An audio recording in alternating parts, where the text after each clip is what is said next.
Hello everyone, welcome to another part of the shear wall design.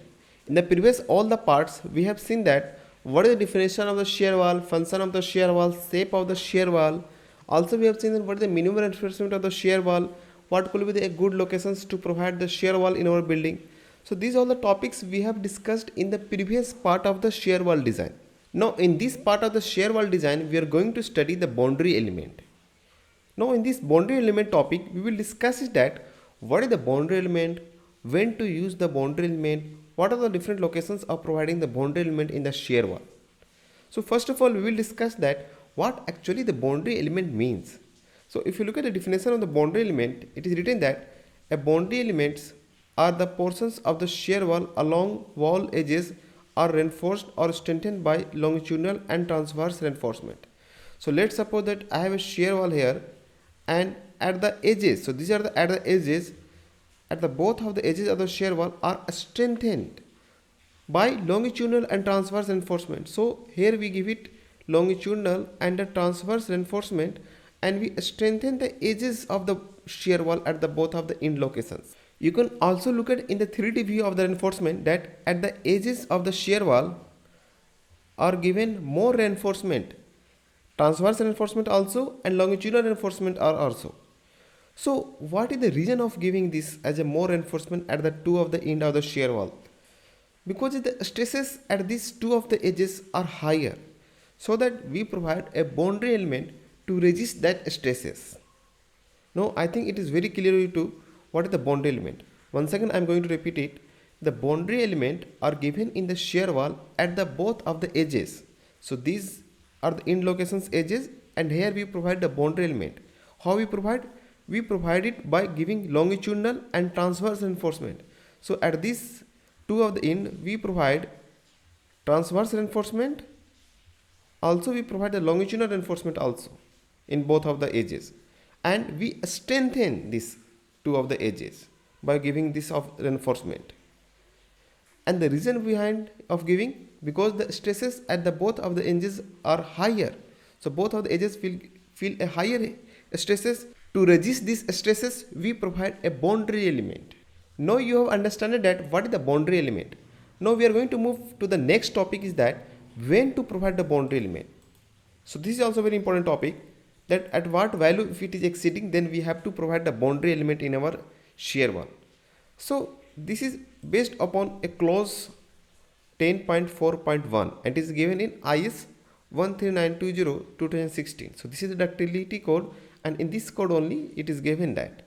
So boundary element shall be provided along the vertical boundaries of the wall when the extreme fiber compressive stresses in the wall exceed by 0.2 FCK due to the factor earthquake forces.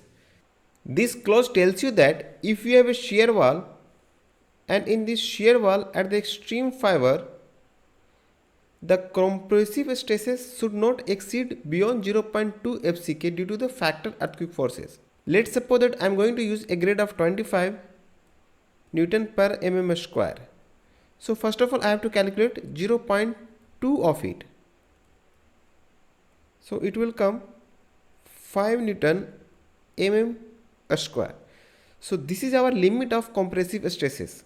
So in the extreme fiber of the shear wall, if the stresses are increasing beyond 5 Newton per mm square, then we have to provide a boundary element in your shear wall at the extreme end, or we can say at the edges of the shear wall. Now I think it is very clear. Once again I am going to repeat it. In the extreme fiber, if the compressive stresses are going to increase beyond 0.2 FCK due to the factor earthquake forces, then we have to provide the boundary element in our shear wall. Very simple to understand, nothing very complicated. Now come to the very important note here. Extreme fiber compressive stresses which you are finding shall be estimated using linearly elastic model. So model which you are making, generally we make it linearly elastic model only. So the linearly elastic model only you have to look at the extreme fiber stresses, and also you have to look at in the cross section properties. So don't use it cracked section and all. You can use it the cross section properties to find out the boundary element. And also the model that you are going to use it should be a linear elastic model. It's not need to be a non-linear elastic model. You can check this compressive stresses in linear elastic model only. So now I'm going to open the Etabs and I will show you that how you can look at the compressive stresses in your shear wall. So let us open Etabs here, and let us suppose that we are going to look at the compressive stresses in this shear wall. So for that, go to the display cell stresses options here. Select the load combinations in which you want to look at the stresses, or we can say you have to use the factored earthquake forces in your load combinations. So don't use it dead and live only. Make sure that you take the factored earthquake forces while looking at these compressive stresses.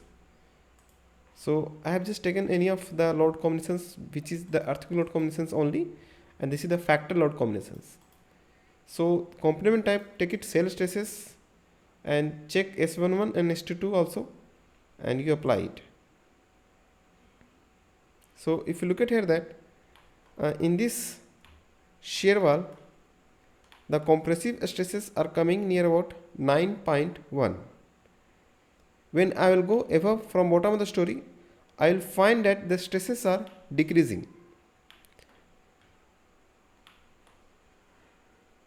And when I will come in the bottom of the story, I can find that my stresses are going beyond 5 Newton mm square.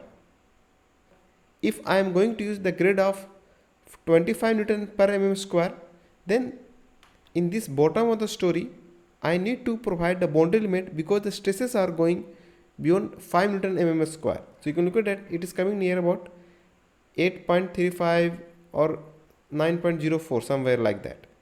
So it is used to, so in this bottom of the story, we require to provide the boundary limit. When I will go above of this bottom of story, still I am getting somewhere like 6.12, so I need to provide it.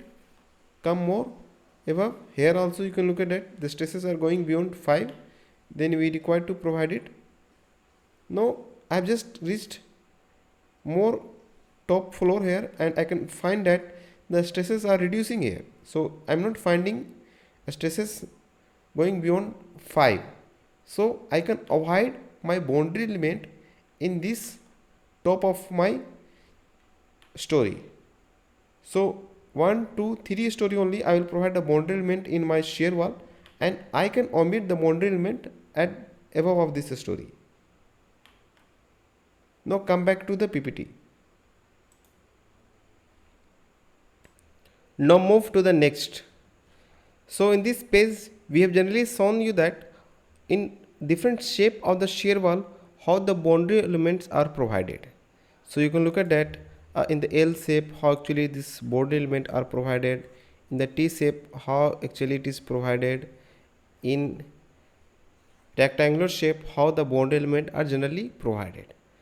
This was just a slide which is showing you that in different shape of the shear wall how we generally provide the boundary element.